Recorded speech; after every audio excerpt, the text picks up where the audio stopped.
इसी बीच एक बड़ी खबर है, संसद परिसर में सुरक्षा अलर्ट। इस वक्त की बहुत बड़ी खबर है, गाड़ी का पास ट्रेस नहीं हो रहा है। इस वक्त की बहुत बड़ी खबर बता रहे हैं आपको, संसद परिसर में सुरक्षा अलर्ट जारी कर दिया गया है। गाड़ी का पास जो है वो ट्रेस नहीं हो पा रहा है। जी न्यूज पर एक्सक्लूसिव तस्वीर आप देख रहे हैं, संसद परिसर में अलर्ट कर दिया गया है। एक तरफ संसद चल रही है, कई मुद्दों को लेकर पक्ष विपक्ष के बीच हंगामा, बजट सत्र का दूसरा चरण चल रहा है और उसी के दौरान संसद परिसर में अलर्ट जारी कर दिया गया है। सुरक्षा अलर्ट जारी किया गया, कारण क्या है ये भी समझिए। गाड़ी का पास ट्रेस नहीं हो पा रहा है। इस वक्त की सबसे अहम खबर, देश की राजधानी दिल्ली में जहां संसद परिसर में सुरक्षा अलर्ट जारी किया गया। एक और बड़ी खबर है, बंगाल चुनाव की तारीखों के ऐलान को लेकर प्रियंका गांधी ने चुनाव आयोग पर हमला बोला है। प्रियंका गांधी ने कहा कि चुनाव में जिस तरह से तारीखों की घोषणा होती है और चरणों को निर्धारित किया जाता है, यह सब बीजेपी की सुविधा अनुसार तय होता है। तो अब चुनाव की तारीखों को लेकर अब सियासत शुरू हो गई। क्या कुछ कहा प्रियंका गांधी ने, सुनिए।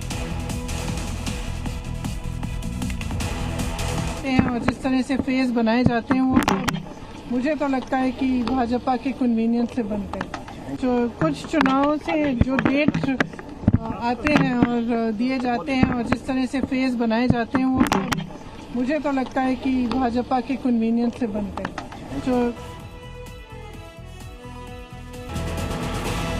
तेल गैस संकट के बीच भारत को मिल सकती है बड़ी राहत। एलपीजी सिलेंडरों से भरे 2 जहाज शिवालिक और नंदा देवी आज पहुंच सकते हैं भारत।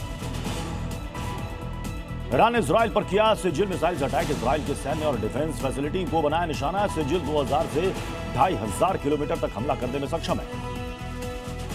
इजराइल ने की साउथ लेबनान पर बमबारी। अल खियम इलाके में फास्फोरस बमों से हमले का दावा।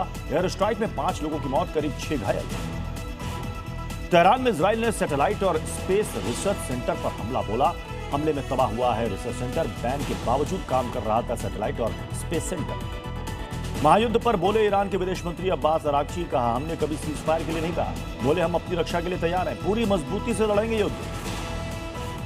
मौत की अफवाहों के बीच इजराइल के प्रधानमंत्री बेंजामिन नेतन्याहू ने जारी किया वीडियो। कॉफी पीते हुए कैमरे पर उंगलियां दिखाई और फर्जी दावों का किया खंडन।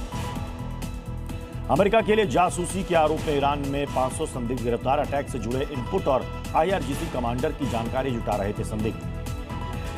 पटना में राज्यसभा के लिए वोटिंग जारी। एनडीए और विपक्ष के विधायकों ने दिया वोट।